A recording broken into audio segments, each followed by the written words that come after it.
Hello everyone, welcome along to the Blood Red channel for the Debrief. We are live after Liverpool won the Europa League match 2-0 against Belgian side Union Saint-Gilloise, thanks to goals from Gravenberch and Diogo Jota snatching another one late to seal the win for Liverpool. I'm joined now though by Liverpool Echo's Theo Squires live from Anfield.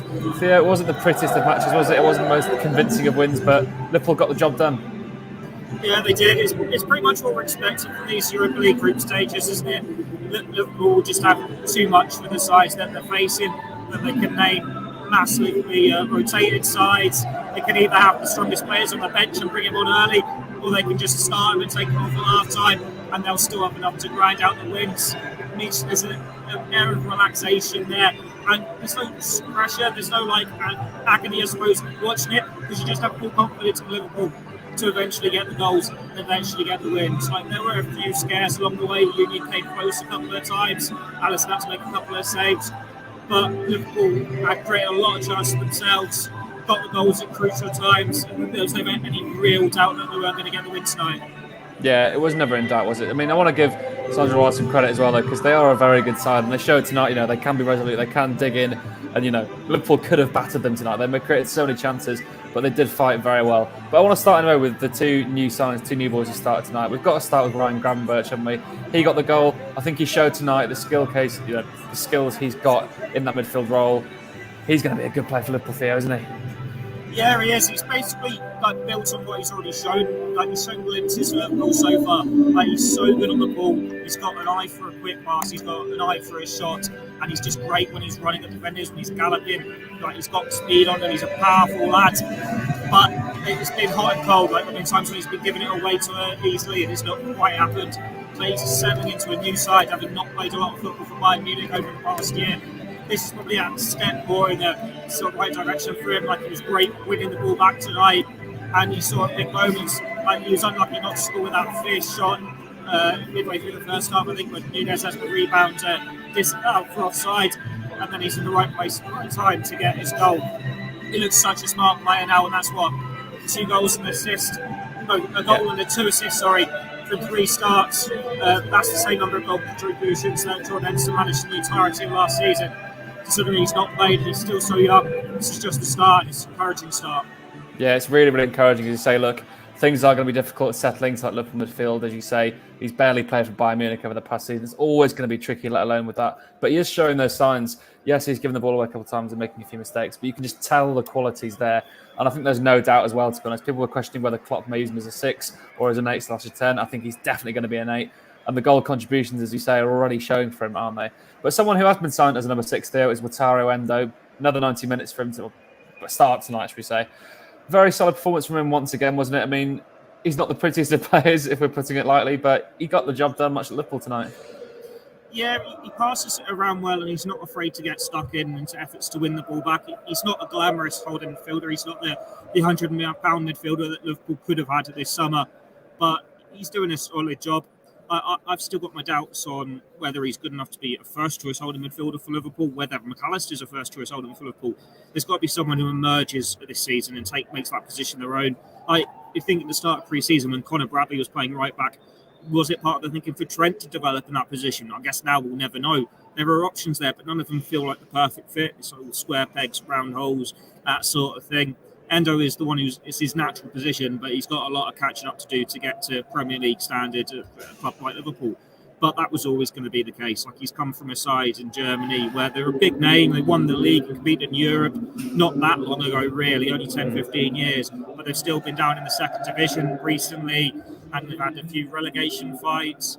But the quality is there, and he does show those glimpses. I'd say the fact that he was taken off at half-time is probably pre-planned, isn't it? Let's be honest. It's not going to be a slant on his performance or anything. He'll be with one eye on that game the weekend against Brighton. You'd imagine it means with Curtis Jones suspended, Endo's going to be the one who starts along with Szoboszlai and McAllister. We'll see, of course. He's just about to do his interview now. He seems like he's got a nice black eye from a challenge at one point in the game, so hopefully that won't be too damaged. Nice sort of respectful bow as well. He seems like a very likeable lad, and he's getting building on, isn't he? Yeah, he really does seem really likeable, and he's doing a job in there. Look, we spoke about how difficult it is settling into a Liverpool midfield. It's really difficult settling in as a number 6, especially when you've played in a more defensive, slower team like Stuttgart. I mean, it's always going to be tricky. It's a fair play to him, sticking with it and going through. Let's move on then, shall we, I'm going to go for the defence there, because it's a clean sheet, something we've not seen too often this season, we've not seen for a while. Look, they weren't under too much pressure tonight, were they? But I think particularly Jarell Quansah deserves a bit of praise for the performance tonight, Theo. Yeah, Quansah's been class this season. Like, whenever he gets this opportunity, he doesn't look like a player who's only played in, League One, League Two, Bristol Rovers, whatever division they were in last season. Like, all the talk of Liverpool needed a new centre-back in the summer, and to be honest, I still think they do need a new centre-back, but the fact that they were looking for this young centre-back who could be a fifth choice and then gradually replace a Matip, gradually replace a Van Dijk, they've already got it by the looks of it in Quansah. Like, obviously, Doyley, Gorsty, we get down to the academy games quite a lot. And Quansah is a player that has stood out for a couple of years now. Like, I think he's captain of the 21s. He's come through and got to a Youth Cup final. He might have won the Youth Cup, actually, if I'm remembering rightly. And he's always been this solid defensive leader for him. He's good on the ball. He's quick. And he always seems to be in the right place, to whether it's clearance or just getting in that right challenge. There's nothing that's too, I suppose, raw from him. Like, if you compare him to a Billy Cometio, who's raw, he makes mistakes, and you expect him to mature as he gets older. Or Reece Williams, who doesn't have the pace, isn't as good on the ball. Nat Phillips certainly isn't quicker and good on the ball, but Quansah, he looks like he's got all the attributes you need to be a defender in a Jurgen Klopp side. And granted, it's still early days, he's got a long way to go, but he could be this person who emerges and takes Joel Matip's place as a fourth choice centre-back in the squad next season. And then in a couple of years, when you're saying Van Dijk's out of contract and Van Dijk might be moving on, or he's then competing to be first choice along with a Gomez or a Konate, whoever they bring in. I do still think they do need another centre-back, someone with a bit more experience, just because we know Konate's injury issues, Matip's injury issues, Gomez's injury issues. I know as well as Matip has played so far this season in glimpses, like especially at Tottenham, despite the own goal, I would have moved him on this summer. I thought it was the top right time for him to go. I've seen Liverpool keep on hold of a number of players who are aging longer than they should have. It now looks like he will go on a free transfer at the end of his contract. Quansah's there to pick up the pieces, and it's the blessing of being in this competition in the Europa League and progressing in the League Cup, that he will get game time, he will get these minutes. And then you've got the FA Cup in January. He'll play some games there as well. Like, they've got a couple of rounds, I think, in January.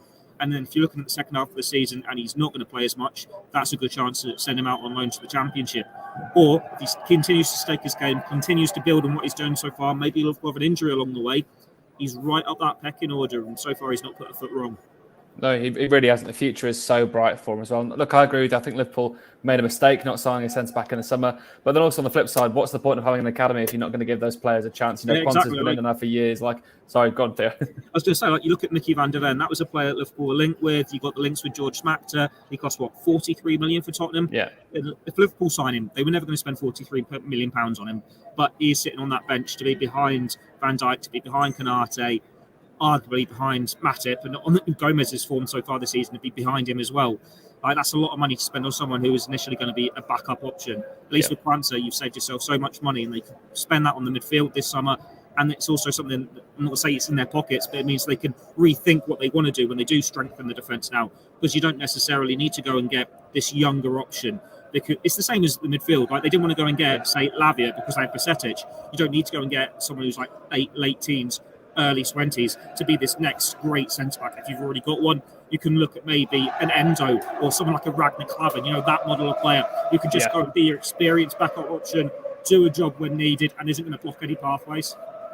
Yeah, exactly that. I mean, look, and if they sign someone like Mickey van der Ven, it'd probably be the most dreadful move he could have made at that stage of his career, because as much as I like Quansah isn't that good yet. He's that far behind. But he's behind enough that he can play matches like tonight, and he won't mind sitting on the bench for a whole season because, he's still only was in 2021, I think. 20, I think. Bags of talent, bags of potential for him there. Played really well tonight. And they got plenty of corner practice as well, didn't they? I think they conceded about 15 corners. So, nice showing from the defence there. Alisson Becker with a few saves. Lovely save from Alisson at the end as well. But let's move on to the attack, shall we, Theo? So, Diogo Jota, once again, not playing very well, but Diogo Jota once again somehow getting a goal contribution. Every game he plays, he will get a goal contribution no matter how he plays, Theo. Yeah, it's strange. I think he's had a really poor start to the season. Against Leicester, I was on player ratings for that one, and he was getting a 6 until he gets the goal. It's I can't really be too harsh to him now. Liverpool's won 3-1, but it's just nothing seems to be falling for him. He seems to be anonymous in games, and yet he still pops up at crucial moments and gets the goals. Granted, he let himself down at the weekend. We can say as much as we like that the first yellow card, there was no contact, it shouldn't have been a yellow card. And I know that the Premier League panel's come out today and said they don't think the second one was a yellow card. I disagree with that. I think the second one was a clumsy foul. Yeah. It's a stupid lunge, and it doesn't matter that the contact's not there. He's off the ground. The intent is to chop the player. That is a worse tackle in my book than the one Curtis Jones got sent off for. Just was the intent there because he's not in control. And when you're already down to 10 men, you're chasing a game. It was just a stupid thing for him to do, but he'll learn from that. And all you can ask for him is to keep scoring the goals. And all of Liverpool's forwards have been in the goals this season.